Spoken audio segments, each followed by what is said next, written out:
charged in count 1 with tampering with evidence with intent to impair as a third-degree felony. Range of punishment is anywhere from 2 to 10 years in prison and up to a $10,000 fine. Did you understand? If it's, court will find there's sufficient evidence to find you guilty, and the court will find you guilty. Are we proceeding with sentencing? Yes, Your Honor. Anything you wish to say on behalf of your client? Yes, Your Honor. My client realized that, understands that he made a mistake, Your Honor, and I think, you know, it was something that he understands that he made a mistake and he's accepting responsibility for it today, Your Honor. We are asking the court to follow the agreement and so that he can go ahead and proceed forward and prove to the court that this was essentially an aberrant behavior. I understand he did have some stuff that transgressions that occurred in the past, but those were a long time ago, and he is working now, and he has children that he's helping to take care of. That he I think one has autism and the other one has a disability, Your Honor, and he works with the mother on those, and so they alternate between, while one watches the kids, the other one goes to work, and vice versa. So he does have people at home that he needs to help out and take care of, and he just wants to try to get his foot behind him, Your Honor. All right, when you're drug tested today, what are the results going to be? And you will be drug tested today. Clean. I haven't done. All right, so we're going to do a drug test today, and then I'll make my sentence. Sure. All right, so are you able to go to the restroom now? I think so. All right, so we're going to do a UA today. The record in 2023 CR 3275, State of Texas versus Robert Pettis. All right, Mr. Pettis, you took a UA. What do you think the results were? Negative. Your Honor, it's my understanding that it came back positive for meth. And I've spoken to my client. He is adamant that he has not used any narcotics. I even admonished. Let me do this. You gave up your right to remain silent. You're under oath. Why do I have a positive UA for meth? And let's do this. We're going to start over as though this is my first time talking to you, okay? So, why would you be positive for any drug? Think back in your mind. Were you around somebody? Did you use something? Maybe I was around somebody and all right. touched it. So you were around somebody and maybe you touched it? I don't know how it works now, but all right, everyone needs to whisper. And I'm sorry, sir, you need to speak up. I'm having trouble hearing you. The court reporter is. Okay. So how would you end up testing positive?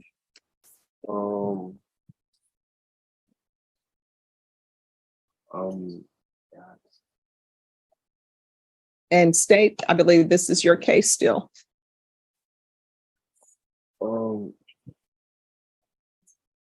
So other than touching meth, how might you have rendered a positive UA for the court? That's the only way I know how I got it, because I have a lot of family members that, I don't know how I would. When's the last time you used? The day that I got arrested.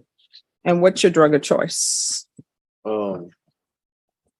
don't have a drug of choice. Here's the thing. You are agreeing to be on probation. Yes. When I ask these questions, I'm asking these questions so I can figure out what conditions you need so you can be successful. I have sent people to prison before. Probation will tell you that. Your attorney will tell you that. The deputies will tell you that. Yes, and I always try to give people the tools they need to be successful so I don't have to send them to prison. I take no joy in sending people to prison, but I will send you to prison potentially if you violate probation. You understand? Yes, ma'am. So I'm trying to figure out what conditions you need so you can be successful. Now, if you want to stand before me and pretend that you're positive for meth because you've previously touched meth from somewhere else, then what you're telling me is you don't need any drug treatment. And if you're telling me you don't need any drug treatment, I had better not get a motion to revoke because you're testing positive. And I can tell you right now, I'm going to put you on the UA hotline. So again, we're back to, why are you rendering a positive UA to me for meth? And you need to be honest. And if you're saying, hey, I haven't used drugs since this day, then I will send you off into this world with no drug treatment, because obviously you don't need any. You have made your program and your program has been successful. You know why you're positive for meth. I was not with you. Your attorney was not with you. So if you want to continue with, I don't know how I got positive for meth, and maybe I touched meth, and tell me you don't need any drug treatment, I will not give you any. You will be on the UA hotline. And what I can tell you on the UA hotline, it's random and you test weekly. All right, Mama. I don't want to disrespect you or nothing, but I might have like 3 days, 4 days ago, maybe. All right. So why are you being dishonest with me? Why do I have to pull teeth for you to tell me what your issues are, so I can give you conditions so that you can be successful? Obviously, the state wants you to have probation. They offered it. Okay. You accepted it. I want you to be successful at probation, because otherwise you're just wasting everybody's time. And I could just say, oh, let's just send you to prison for 5 years. Is that what you want? I do not want that. So let's pretend like this is the first time I'm speaking to you. Okay.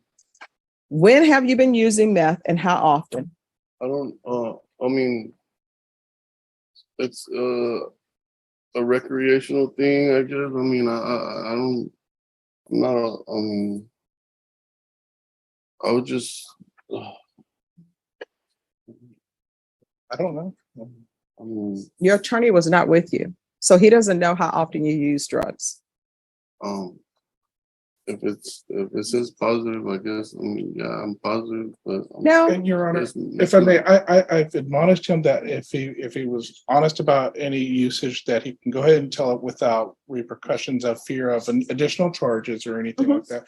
And this is mainly just to determine treatment programs, if any are necessary, and that he doesn't have to be concerned about being forthcoming and honest at this point in time, because it's not like he's going to be looking at facing additional charges. no.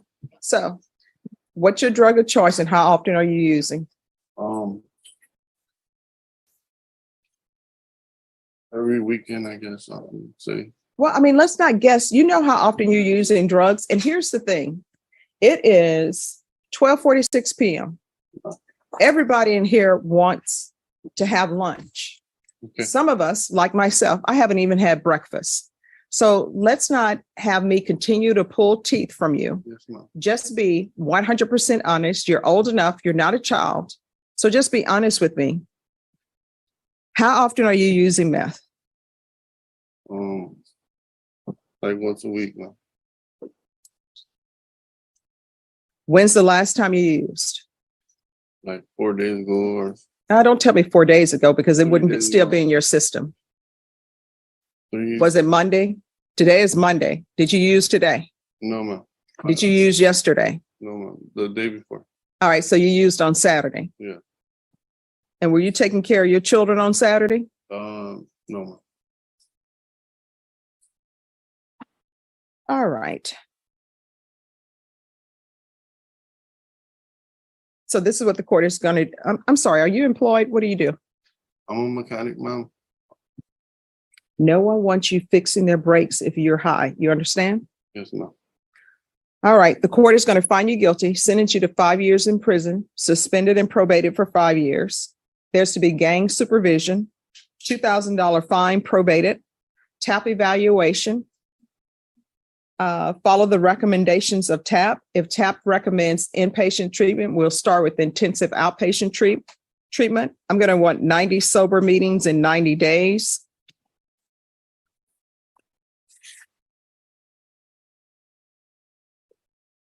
There's to be 200 hours of community service restitution. We're going to do parenting classes and probation. It can either be compadre, triple P, or rainbows. And once he completes parenting classes, the court will deem 150 hours of community service restitution satisfied. I'm going to want the UA hotline. until further notice. Proof of employment within 30 days. There's to be no employment as a home health care provider or with minors. No unsupervised contact with minors until further notice. Field visits one time every 3 months until further notice. Probation, is there anything else he needs?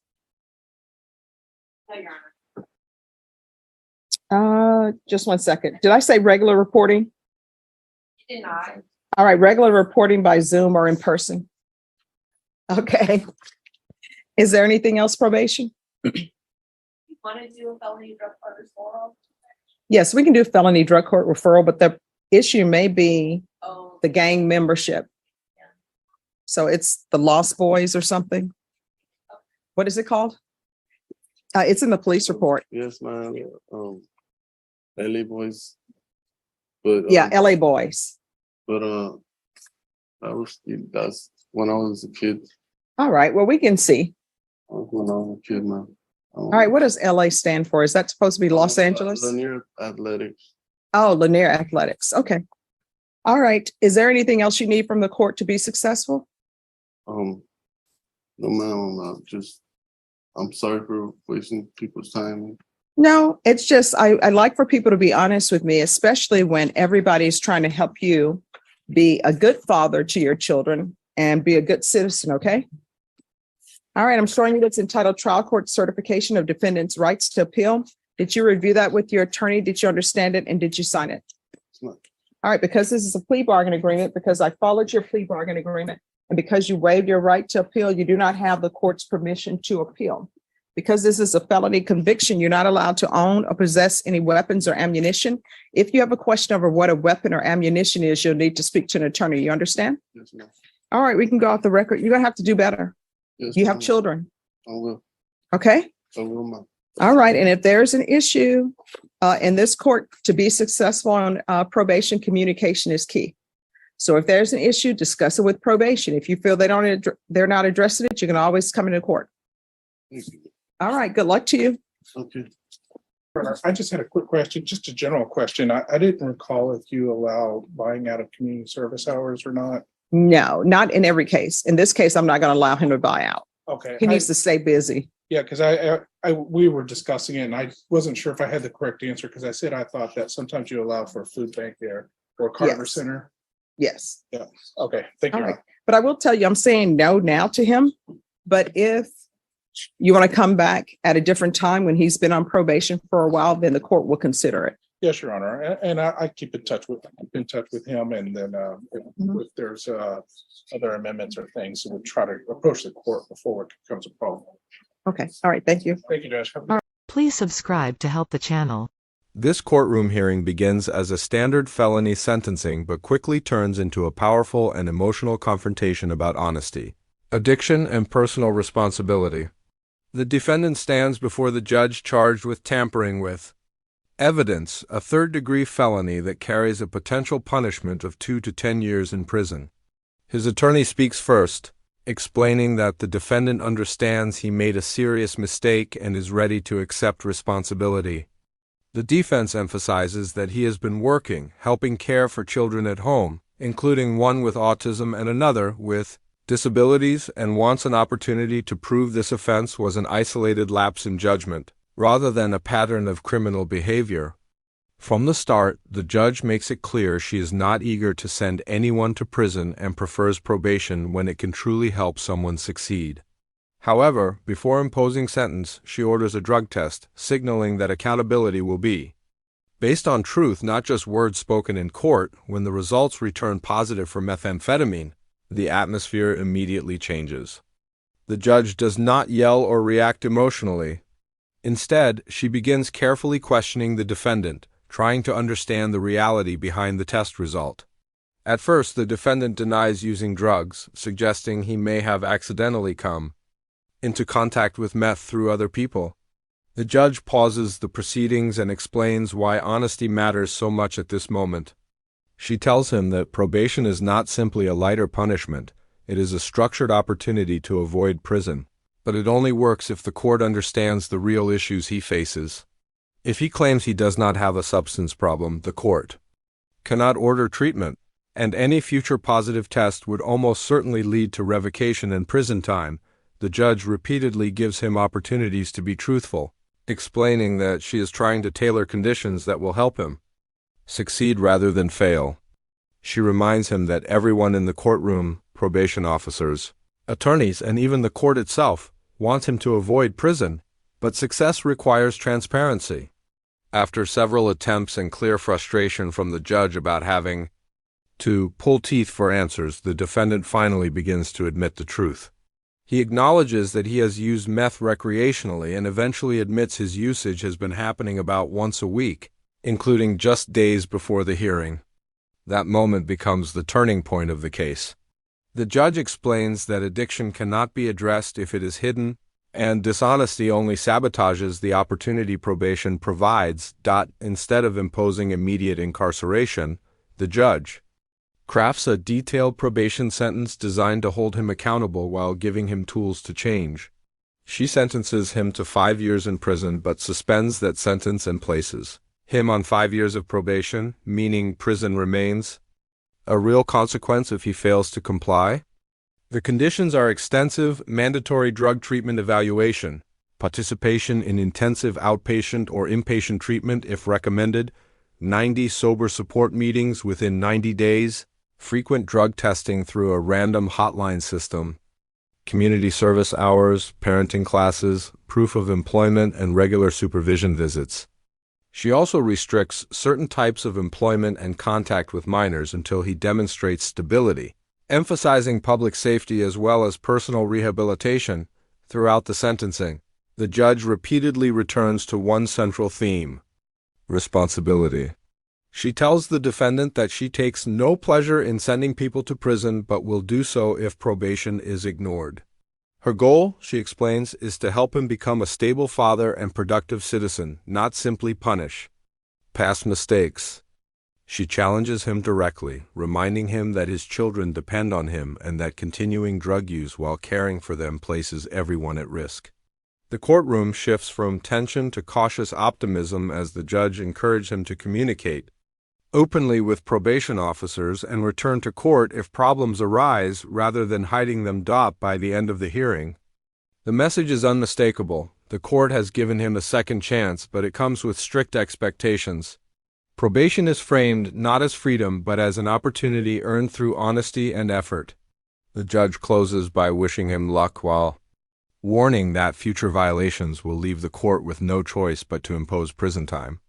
The case becomes a powerful example of how modern courts balance accountability with rehabilitation, showing that justice is not only about punishment, but about whether someone is willing to confront their reality and change course before it is too late.